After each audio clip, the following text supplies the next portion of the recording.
Class 7-এর প্রথম unit টেস্টের ইতিহাস প্রশ্নপত্র। দেখো এই প্রশ্নগুলো রয়েছে। ফুল মার্কস 30, সময় 1 ঘন্টা। মোস্ট ইম্পর্টেন্ট প্রশ্ন দেখো, 1 নাম্বার, ত্রিশক্তির সংগ্রামে পাল, পুষ্যভূত, প্রতিহর রাজবংশ ছিল না। এর মধ্যে সঠিক উত্তর হবে দেখো পুষ্যভূত কিন্তু ছিল না।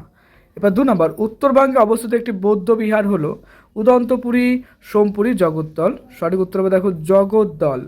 এবার 3 নাম্বার, গঙ্গাই কণ্ড চোল উপাধি ছিল প্রথম রাজেন্দ্র চোল, প্রথম রাজরাজ বিজয়ালয়। সঠিক উত্তর হবে দেখো প্রথম রাজেন্দ্র চোলের গন্ডাইকোল উপাধি ছিল। 4 নাম্বার, পাল বংশের প্রতিষ্ঠাতা ধর্মপাল, গোপাল, রামপাল। সঠিক উত্তর হবে গোপাল। এরপর আসছি 5 নাম্বার, চক্রপাণি দত্ত ছিলেন একজন পাল সেন গুপ্ত যুগের চিকিৎসা বিজ্ঞানী। সঠিক উত্তর হবে দেখো পাল।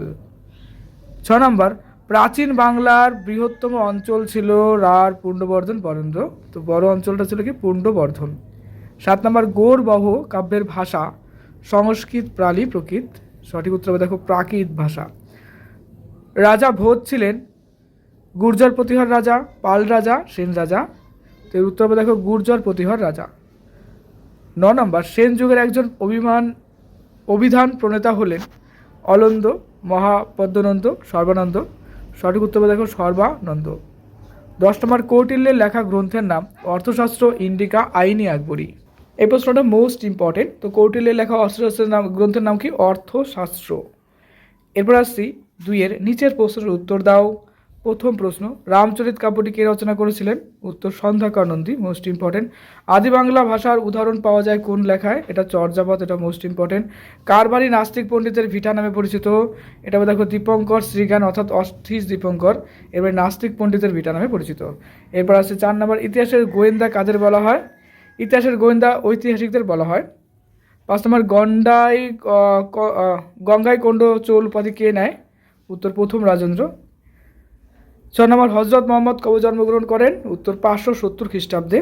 এরপরে আসছি 7 নম্বর, পাল বংশের প্রতিষ্ঠাতা কে ছিলেন? উত্তর গোপাল। এরপরে আসছি 8 নম্বর, রাজা ভোজ কোন বংশের রাজা ছিলেন? এটা গুর্জর প্রতিহর। এবার আসছি 9 নম্বর, তরায়নের দ্বিতীয় যুদ্ধ কবে এবং কাদের মধ্যে হয়েছিল?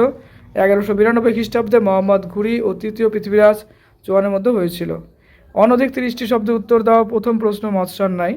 তো দেখো মৎস্যান্যায় হলো এমন এক সামাজিক ও রাজনৈতিক অস্থিরতা যেখানে শক্তিশালী গোষ্ঠী দুর্বলদের উপর শোষণ চালায়, আইনের অনুপস্থিতিতে অরাজকতা সৃষ্টি হয়। পুকুরে যেমন বড় মাছ ছোট মাছকে গিলে ফেলে, তেমনি সমাজে ক্ষমতাশালীরা দুর্বলদের অধিকার হরণ করে। পাল বংশ প্রতিষ্ঠার পূর্বে বাংলায় এমন পরিস্থিতি বিদ্যমান ছিল বলে মনে করা হয়। এবার আছে ত্রিশক্তির সংগ্রাম সম্পর্কে যা যেন লিখো।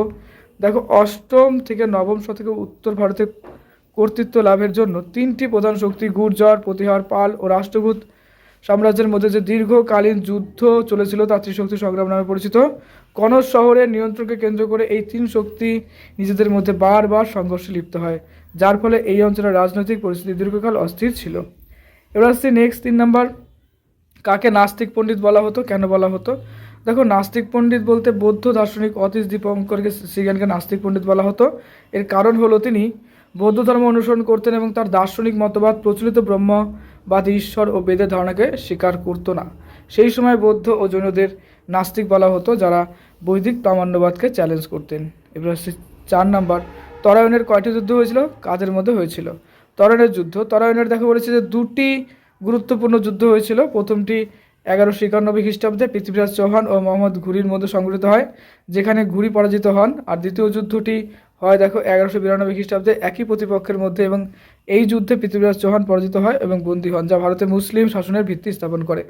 অনধিক 50টি শব্দ উত্তর। এখানে দেখো একটি প্রশ্ন রয়েছে, 3 একটা প্রশ্ন, পাল ও সেন শাসনের সংক্ষিপ্ত পরিচয় দাও। তো লিখবো আমরা এখানে পাল ও সেন শাসন এর সংক্ষিপ্ত পরিচয়। পাল বংশ 750 থেকে 1100 দেখো বলছে কত 60 খ্রিস্টাব্দ পর্যন্ত বাংলায় দীর্ঘস্থায়ী শাসন প্রতিষ্ঠা করে এবং বৌদ্ধ ধর্মের পৃষ্ঠপোষকতা করে। তাদের সবসময়ে শিল্প, সাহিত্য, শিক্ষার উন্নতি ঘটেছিল।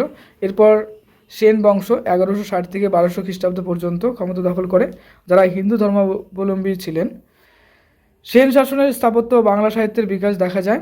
উভয় বংশই বাংলার সাহিত্যে ইতিহাসে গুরুত্বপূর্ণ স্থান অধিকার করে, নিজস্ব সংস্কৃত ঐতিহ্যের স্বাক্ষর রেখে গেছে। Best of luck.